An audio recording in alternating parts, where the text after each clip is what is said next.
여러분, 사람의 눈을 가만히 들여다보면 가운데에 까만 부분이 있죠. 그리고 빙 둘러서서 흰 자위가 있습니다. 그런데 우리가 물체를 바라보고 또 물체를 식별하는 것은 하얀 부분이 아닙니다. 오히려 가운데 있는 이 까만 부분을 통해서 우리가 모든 물체를, 사물을 식별하고 바라봅니다.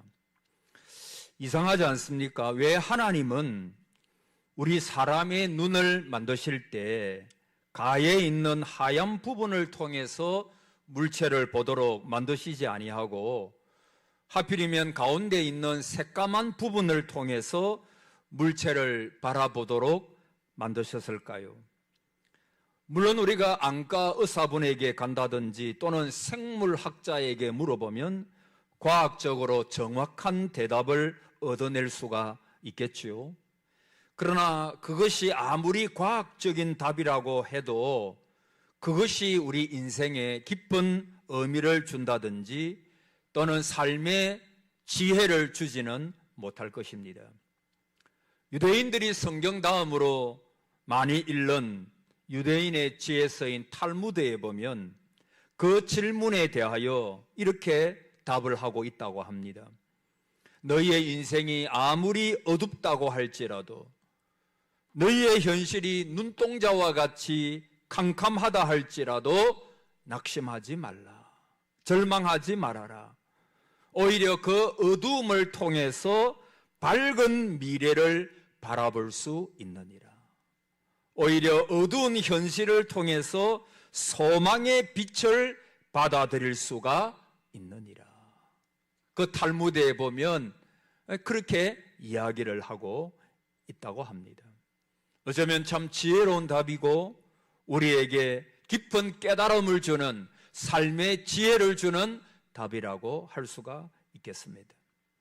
여러분, 우리가 살다 보면 이런저런 환란의 바람이 불어 닥칠 때가 있습니다. 그야말로 까만 눈동자처럼 아무것도 보이지 않는 듯한 그런 때가 있지요. 그러나 우리가 낙심할 필요가 없는 것은 영적으로 보면은 오히려 믿음의 성장을 가져오고 또 하나님의 은혜를 받는 기회가 되는 경우가 너무나 많은 것입니다. 여러분, 사실 따지고 보면 우리의 이 육신 귀하지요. 여러분이 이 참 육신이 건강하셔야 돼요. 또 이 육신이 우리가 한평생 이 땅 위에서 70이요 강건하면 80이라도 또 뭐 더 100세 시대에 살 때에 이 육신을 위하여 여러분들이 좋은 것도 드시고 또 영양제도 드시고 운동도 하시고 뭐 그거 잘하는 것입니다. 근데 사실 이 육신은 영혼에 비하면, 여러분, 육신은 흙에서 왔으니 흙으로 돌아가는 것입니다. 우리가 임종하고 나면 그 화장을 한다든지 매장을 한다든지 뿌린다든지 하여튼 뭐 땅에서 왔으니 땅으로 돌아가는 것입니다. 이 육신의 삶은 아주 제한됩니다. 그러나 여러분, 영혼은 결코 없어지지 아니하지요. 물론 우리가 전혀 새로운 몸으로 우리의 몸이 바뀔 것입니다만은 그때는 우리가 지금 가지고 있는 이 몸이 아닌 거예요. 영혼은 영원히 계속되는 것입니다. 그래서 영혼의 유익을 위하여, 그의 구원을 위하여, 그가 영적으로 하나님을 만나고 하나님을 깨닫고 구원시키기 위하여, 또 여러 가지 영혼의 유익을 위하여 우리의 육신이 연약해지는 그런 경우도 있다라고 하는 것입니다. 여러분, 우리가 영적으로 모든 것을 보는 눈이 있어야 합니다. 어떤 사람은 우리의 인생을 가리켜서 바이올린의 현과 같다고 합니다. 이 바이올린의 현이 쭉 늘어져 있으면 아름다운 음색을 내지 못하겠지요. 우리 인생도 마찬가지입니다. 편안하고 무사안일하는 것이 좋지 않아요. 그것은 우리를 병약하게 하고 게으르게 하고 밋밋하게 합니다. 오히려 인생은 고난 속에서, 어려움 속에서, 상처의 아픔 속에서 더욱더 아름다운 인생의 멜로디를 나타낼 수가 있는 것입니다.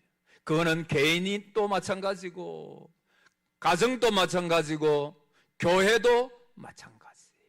여러분, 앞으로 교회가 점점 어려운 시대가 올 것이라, 그렇게 우리가 다 예견하지 않습니까? 우리가 뭐 정치적으로 논하자는 것이 아니고, 우리 교단의 손은보 목사님도 지금 수감되어 있는 그 상태에 있지 않습니까? 여러분, 앞으로의 교회는 계속해서 어려움을 겪을 수가 있는 거예요. 그게 성경에서 말씀하시는 것입니다. 우리가 환난을 당할 때 야고보 1장에 보면 이런 말씀을 하고 있죠. 내 형제들아, 너희가 여러 가지 시험을, 환난을, 핍박을 만나거든 온전히 기쁘게 여기라. 그 이유가 뭐지요? 이는 너희 믿음의 시련이 인내를, 따라합시다, 인내를 만들어내는 줄을 너희가 알미라. 인내, 오래 참는 것, 믿음으로 오래 참는 것을 말합니다. 환난은, 시험은, 여러 가지 어려움은 우리에게 인내를 만들어내는 줄을 너희가 알미로다. 로마서 5장에도 환난은 인내를, 인내는 연단은 소망을 이루는 줄을 알미로. 거기다 보니까 환난은 인내를 만들어 오래 참으면서 믿음으로 나아갈 수 있는 걸 말하지요. 하나님을 의지하면서 그분을 바라보면서 인내하는 거예요. 어떻게 보면 이 인내가 우리의 신앙의 삶에 가장 중요한 것이 아닐까, 저는 그렇게 생각을 해봅니다. 아까 우리 목사님이 기도하실 때도 우리 연로하신 많은 분들이 끝까지 믿음의 위치를 잘 지키다가, 인내하시다가, 신앙의 모범을 보이시다가 하나님의 부름을 받는다. 그거는 교회의 복이고 가정의 복이에요. 여러분, 설교도 그렇지 않습니까? 목사가 계속 은혜로운 설교를 하면 좋겠지만 그것은 거의 불가능한 것입니다. 어떤 때는 여러분이 설교를 들으시다가 아주 지겨울 수도 있을 겁니다. 그때 여러분, 은혜로운 설교를 하면 아멘 아멘 하면서 받으면 될 것이고, 이야 참 너무 지겹다, 뭐 그런 설교, 밋밋한 설교를 할 때 여러분은 무엇을 배울 수 있겠습니까? 인내를 배우는 거예요. 인내를. 은혜 못 받으면 여러분은 또 다른 은혜를 받습니다. 인내하는 은혜를 여러분이 받는 거예요. 아멘 나왔잖아요. 자, 오늘 본문에 보면 환난 날에 나를 부르라. 내가 너를 건지리니 너가 나를 영화롭게 하리로다. 그렇게 말했어요. 첫째로 환난 날에, 따라합시다. 환난 날에 남녀노소 빈부귀천을 막론하고 인생이 있는 곳에는 환난이 있다는 겁니다. 개인적인 환난이 있고, 가정적으로도, 교회적으로도, 국가적으로도 환난이 있을 수가 있습니다. 육체적인 환난이 있고, 정신적인 환난이 있고, 경제적인 환난이 있을 수 있습니다. 여러분, 우리 주님을 한번 보십시오. 하나님의 아들이신 그분께서 이 땅 위에 성육신 하셨잖아요. 인간의 몸을 입고 이 땅 위에 오셨습니다. 근데 그 주님의 생애를 사복음서를 통해서 여러분 가만히 묵상해 보십시오. 얼마나 많은 환난을 당했습니까? 환난과 핍박 중에도 성도는 신앙 지킨 주님의 생애가 환난과 핍박의 생애였습니다. 주님께서 이 세상에 태어나실 때 아무도 주목하지 않는 냄새나는 비천한 곳인 마구간에서 탄생하셨어요.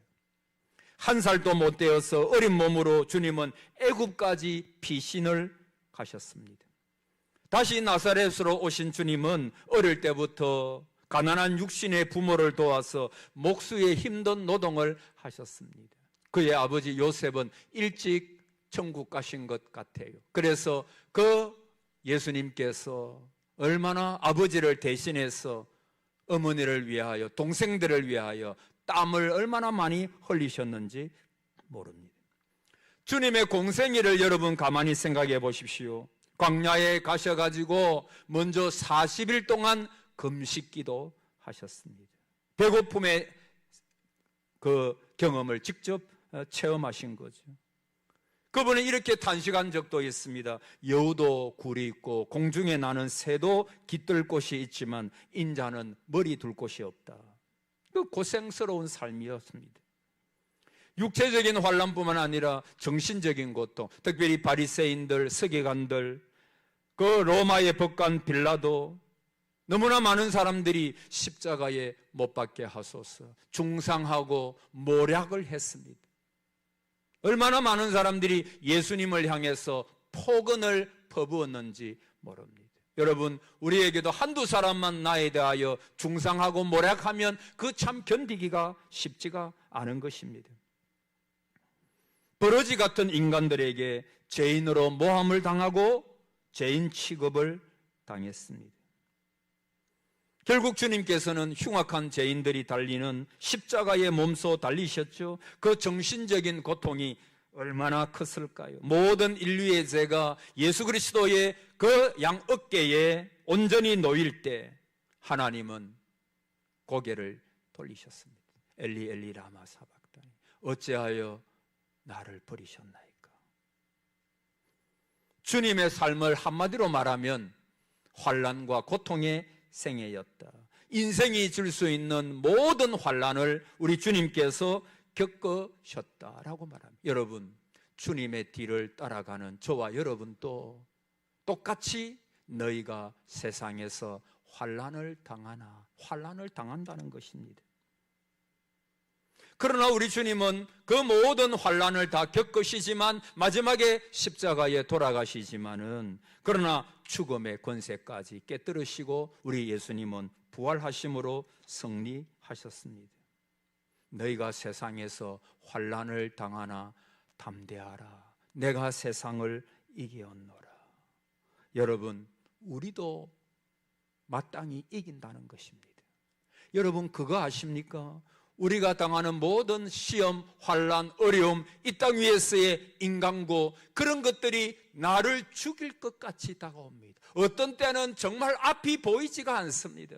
정말 포기하고 싶어요. 그런데 여러분, 왜 포기하지 말아야 되느냐? 왜 끝까지 신앙의 걸음을 저와 여러분이 달려 나가셔야 되느냐? 우리는 이긴 싸움을 하고 있기 때문입니다. 우리는 이미 이긴 거예요. 예수님께서 너희가 세상에서 환난을 당하나 담대하라. 내가 세상을 이기었노라. 주님과 저와 여러분은 연합된 존재입니다. 할렐루야. 운명 공동체요. 주님이 세상을 이미 이기시고 죽음의 권세도 깨뜨리시고 하나님의 나라에서 영생 복락을 누리고 계시며 언젠가는 이 땅 위에 다시 오실 것인데, 여러분, 저와 여러분은 이길 싸움이 아닙니다. 이미 이긴 싸움이에요. 그래서 포기하면 안 돼요. 끝까지 믿음으로 나아가시기를 바랍니다. 여러분, 우리가 재방송을 잘하는 것으로 한국하고 일본하고 했는데 어제 우리가 3대0으로 이겼다고 생각해 보세요. 그러면 그 이긴 거 알고 재방송을 보는데 긴장하는 사람이 있어요? 아무리 일본이 골 넣을 것 같고 잘할 것 같아도 이미 우리가 3대0으로 이긴 거 알고 있잖아요. 똑같은 것입니다. 우리는 이 땅 위에서 질 것 같아요. 여리고와 홍해가 가로놓아 있을 때, 야, 저건 정말 불가능하겠다. 우리는 도무지 이기지 못한다. 10명의, 지난주 말씀드렸잖아요. 10명의 정탐꾼이 온갖 부정적인 보고를 다 했습니다. 여러분, 부정적인 보고, 말에는 전념성이 강하거든요. 말은 창조의 능력이 있습니다. 말대로 된다 그랬죠. 말은 영이다라고 말씀드렸습니다. 영적인 기류를 바꾸어 버립니다. 10명의 정탐꾼 하나님이 없는 보고했습니다. 그러니까 이 이스라엘 백성들이 전부 우리를 왜 여기까지 인도해가지고 광야에서 죽게 하느냐 말이에요. 애굽에서 자유가 없음에도 잘 살았다 이거예요. 말로 하나님을 원망하고 지도자를 원망하고, 그러니까 온 백성들이 밤새워 곡을 하는 것입니다. 누구 때문입니까? 10명의 정탐꾼 때문입니다. 그 부정적인 하나님 없는 보고, 하나님의 약속을 믿지 않는 그 부정적인 보고 때문에 완전히 이스라엘의 분위기가, 여러분, 그래서 이스라엘 백성들이 어떻게 되었죠? 내 귀에 들린 대로 행하리라. 그때부터 광야 40년이 시작이 되는 것입니다. 여러분, 말을 조심하셔야 돼요. 저도 여러분 마찬가지예요. 함부로 말하지 마세요. 감사, 찬송의 말을 하세요. 부정적이고 잘못된 말, 여러분 말이 뱉어놓으면 하나님도 들으시지만 누구 또 들어요? 마귀도 들어요. 나도 듣습니다. 그 주변 사람도 듣습니다. 그러면 완전히 부정적인 보고, 거기에는요 그냥 부정적인 곳으로 그냥 끌고 가는 거예요. 함부로 여러분의 자녀의 미래를 예언하지 마십시오. 좋게 이야기하십시오. 하나님께서 귀하게 사용하실 것이다. 하나님의 귀한 자녀다. 내 자녀지만 하나님께서 이 땅에 두신 것은 사명이 있기, 하나님의 플랜이라 그랬죠. 하나님의 놀라운 계획이 있기 때문에 내 자녀를 나를 통해서 주신 거지. 내 자녀가 아니 하나님의 자녀인 것입니다. 그 자녀들을 향해서 우리가 결코 부정적이나 잘못된 이런 이야기는 입에도 꺼내지 마십시오.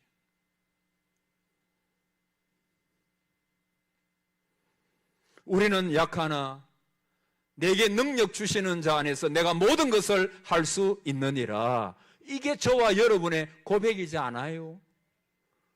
너무나 중요한 말씀이에요.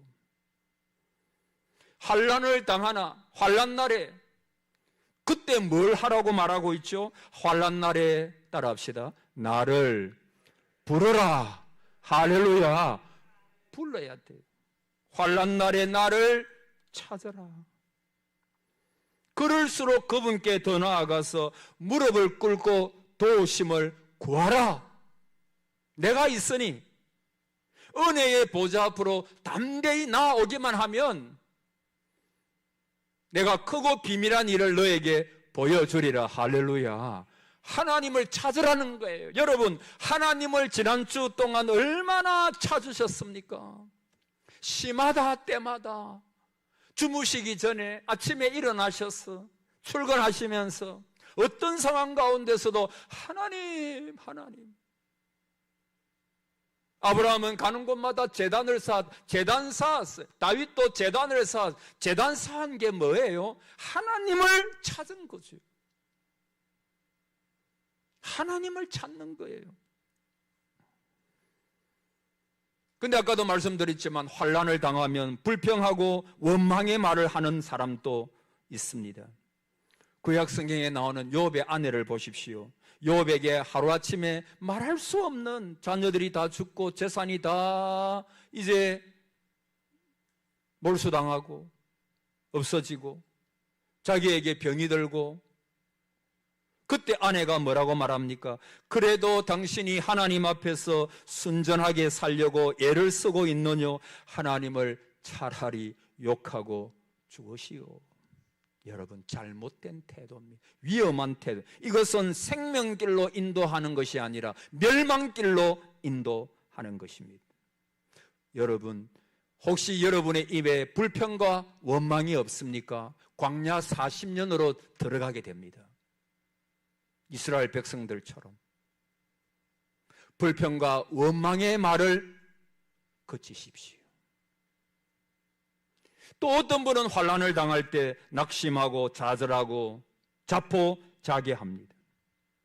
이 아까 말씀드린 대로 이스라엘 백성들이 광야에서 본인 태도죠. 12정탐꾼 40일간 정탐하고 왔습니다. 그 땅에 가보니까 아낙 자손이 사는데 그 신체가 얼마나 장대. 우리는 그들 보기에도 메뚜기 같다. 우리는 안 된다. 안 된다는 거예요.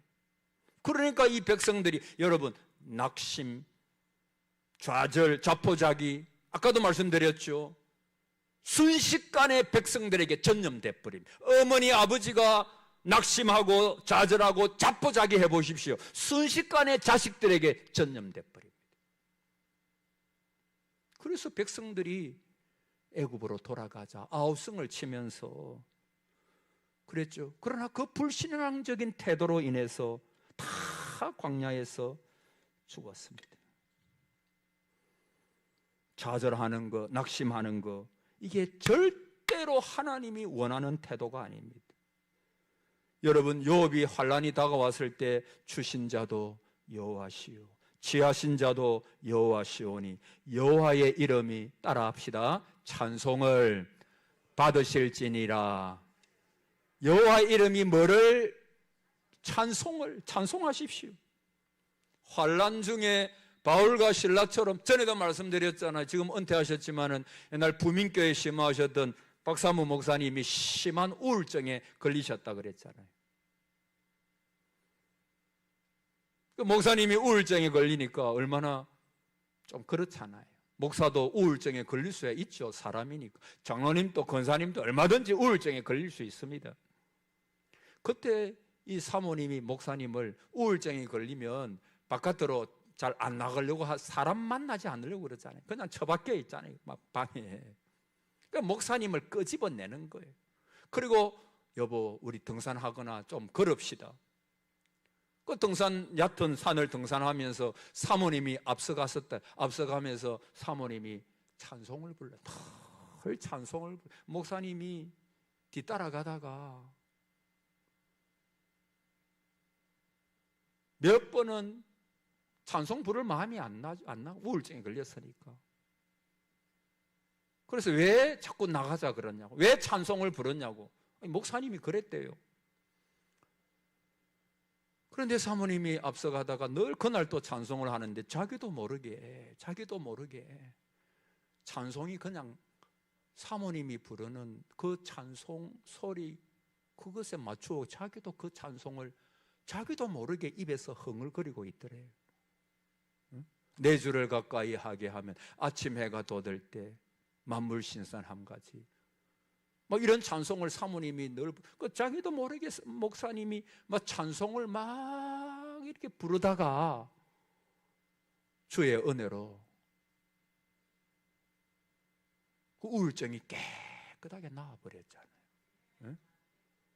여러분 전에 말했죠. 울산에 있을 때 어느 집사님 언니는 아파트에서 떨어지려고 하다가 밤에 베란다에서 나는 이제 죽어야 돼. 마귀가 자꾸 귀신이 떨어져라 죽어라 속삭이는 거예요.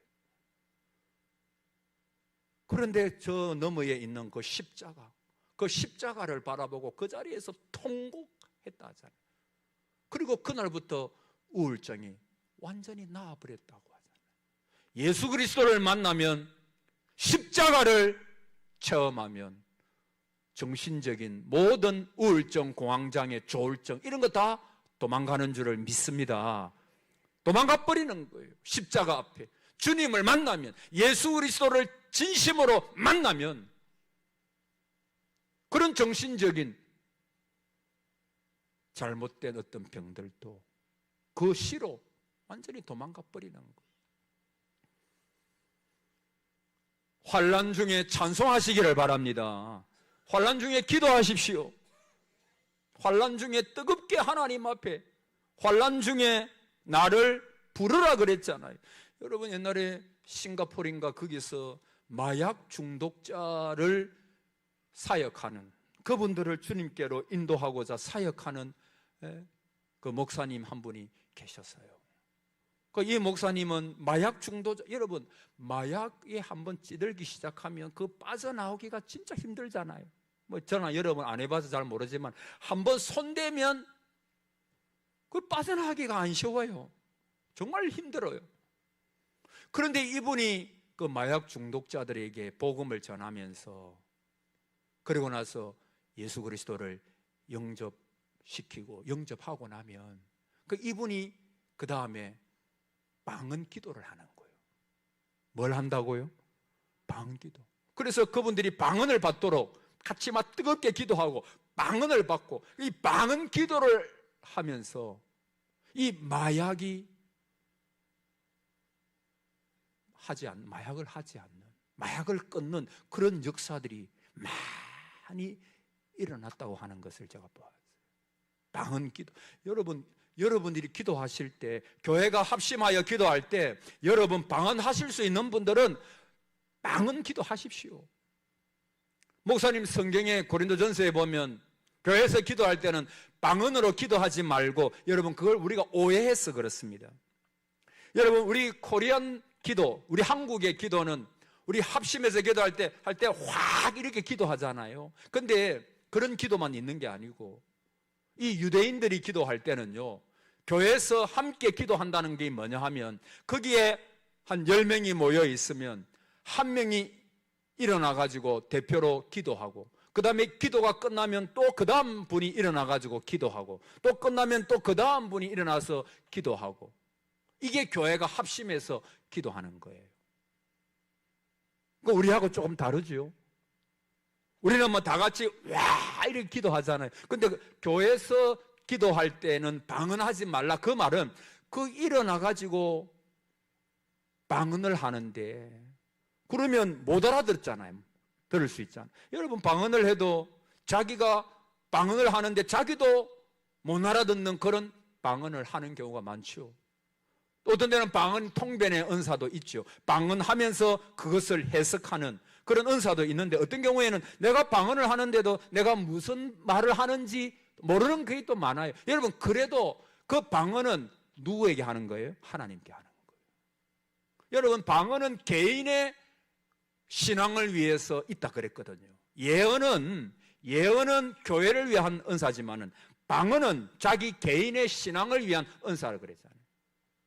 그러니까 우리가 함께 기도합시다라고 할 때 교회에서는 방언 기도하지 말라, 이걸 오해를 해가지고, 그거는 유대인들이 한 사람씩 일어나가지고 돌아가면서 기도할 때 그때 방언하지 말라 그 말. 그러니까 우리는 사실 방언 개인적으로 기도하십시오 할 때 여러분이 개인의 어떤 기도 제목을 가지고 기도하실 때 여러분은 막 방언을 막 하면서 그렇게 기도하는 거, 그거 성경적입니다. 그게 성경에서 뭐 방언 기도하지 말라 교회에서는 그 말이 아닌 거예요. 방언을 하실 수 있는 분들은 교회에서도 여러분의 개인적인 어떤 삶에서도 방언 기도, 그래 방언을 못 하시는 분들은 방언을 주시옵소서 하나님 앞에 기도해서 우리 모두가 다 방언 받기를 축복합니다. 바울은 내가 더 많은 방언하는 것을 감사한다 그랬잖아요. 누가 여러분 많은 사람들이 방언과 예언 이런 은사를 부정하는 사람이 있어요. 대부분의 사람들 왜 부정하는 줄 압니까? 자기가 경험 못 해봤거든. 그걸 신학적으로 따지고 뭐로 따지고, 자기가 은사를 받으면 그 부정할 수가 없어요. 근데 자기가 은사를 못 받으니까 그걸 자꾸 부정하는 거예요. 그 은사 못 받았어 그래, 대부분이. 오늘 또 주님은 교회에 방언의 은사도 주시고, 개인에게 방언의 은사도 주시고, 예언이라 해가지고 뭐 돗자리 깔고 맞추, 그게 아니고 덕을 세우고 교회에 유익이 되고 서로 위로하고, 그리고 하나님의 말씀을 바르게 해석해서 설교하고, 이게 예언이에요.